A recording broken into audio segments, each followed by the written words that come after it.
Moscow, Idaho Police Chief Anthony Dollinger responding to the rumors and speculation surrounding the 2022 murder of 4 University of Idaho students. He took our next guest inside the investigation and settled some of the questions that we've been asking for nearly 3 years. Take a look.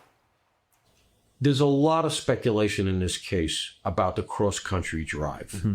Was he identified as a possible before he left town? No, we did not have his name. And he was not even on the radar as a likely suspect when his father came here and drove away with him. That's correct. Obviously, if we'd have had that information, he would not have been able to leave the area. So the reporting that the FBI was trailing him cross-country and then lost him and all, that's all wrong. Completely wrong. We had lots of different leads, and we tracked down each and every one of them. It was painstaking, and until we got to the end of this, I can't remember exactly how many people that we looked at, but we did hundreds of interviews with so many different people, and each one of those, it was almost weekly, if not almost daily. We would have a new lead. Our investigators dug right into it and dispelled that rather quickly. Any indication that he didn't act alone? No. Where's the murder weapon? Don't know. I mean, we looked at every angle, but we live in North Idaho. It's a rural area, and a K-bar knife is a relatively small item, so it's endless where that could be. There was some reporting right around the plea deal that there may have been a second weapon involved. What did the task force think, that there was a second weapon used, or was it just a knife? All the evidence showed that there was one singular knife that was used to kill all 4 of the victims. Would you have gotten probable cause to arrest him without the DNA? I believe so. Based on what? Our investigators were very confident that based off of where we were going with the vehicle and the information that we gathered, we would have got there. I don't know what our timeline would have been, but I believe we would have got there. Now we're into the prosecution phase. You guys have done this incredible work. Big task force, 6 weeks or so, and you managed to roll this up. What was the feeling in the task force when you began to hear they're going to give him a plea?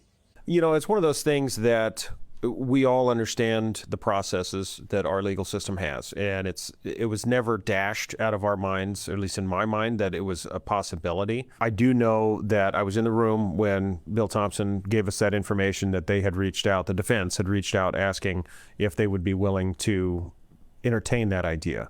And it was very quick, just to dispel the whole plea thing as well, because I know every time somebody hears plea deal, right, the whole word deal makes everybody feel like they're getting off. The suspect's getting off somehow. They're not getting their full extent. Now, the only thing that went off the table on this was the death penalty. And I think Bill Thompson said it best. He said he was sentenced to death.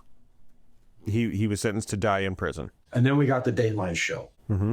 Is there any indication as to who leaked it all? Not at this point, and there's not much I can say because I do know that there's still an active investigation into that matter. There was a special prosecutor, a special investigation judge that were appointed. What was the feeling in the team that had worked so hard that all of a sudden this leak occurred and it was all over the TV as you're going right into trial? I mean, was there a morale effect on the team? I don't know if there was a morale effect. We rallied together because we all believe that it was wrong, and that, number one, we didn't believe any of our people did it. However, if that was the case, we were ready to hold them accountable. And I know I met with the leadership at Idaho State Police and the FBI, and we talked about it, and we all agreed to, we wanted to be as open and transparent with this investigation as possible, and we have been to this point. Let's bring in Fox News contributor Paul Mauro.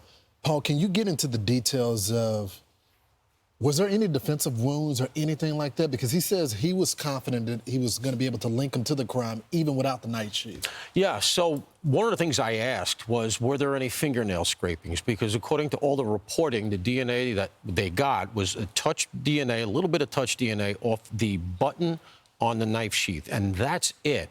And one of the things that surprised me is we've now heard that there were some wounds in the selfie that he's given a thumbs up. His hand looks a little banged up. The students say that there was some indication subsequent to the murders that he had some wounds. So that would argue maybe he got scraped up. The chief put that to bed. He said that there were no fingernail scrapings under the fingernails of any of the victims, and that's normally where you would get great DNA. Said absolutely not. So it doesn't fully account for whatever wounds he had, if the students are accurate. There's a little bit of a timeline issue. Some of the students were saying they weren't sure the wounds were before or after the murders. Maybe it was before. But he says, that is the chief, says that likely he was fully garbed up. We know he had the balaclava. All you could see were the bushy eyebrows. And he says he likely had clothing on, just, chin to feet, that kept them from being able to grab They his probably couldn't arm. defend themselves because they were asleep. He murdered them while they were all in bed. I find it interesting that we aren't getting answers from him. We don't know why he did this, why he targeted. I wanted him to be able to speak, or I wanted him to speak in court. But when they arrested him and they sat him down and they interviewed him, did he say anything? Yeah, so when they grabbed him in Pennsylvania, when they got enough probable cause, because they pulled the garbage, they got the DNA from the garbage, it matched from the father to the knife sheath at a level higher than the number of grains of sand on Earth, literally. So there's, okay, there's PC. And they did it immediately. The chief gave me the timeline. They flew that garbage DNA overnight right to Idaho State Lab. They cultured it that day and then called back there. They did it all. Normally, that takes a long time. They really, really pressed it. They knew it was him. He had a gun. Okay, so he had a gun in the house. They had developed that information. That's why they did the dynamic entry. They boomed the door very early in the morning because they were afraid he might shoot it out with them. That's how they got him. So now they got him. He doesn't know what it's about. I mean, obviously he suspects, but they're not letting on. And so he was talking, but not about the murders. And when he ultimately twigged to the fact that the two cops who were talking to him were Idaho detectives, he immediately invoked, "I want a lawyer," and he shut down. And Paul, there's still an investigation into the leaks.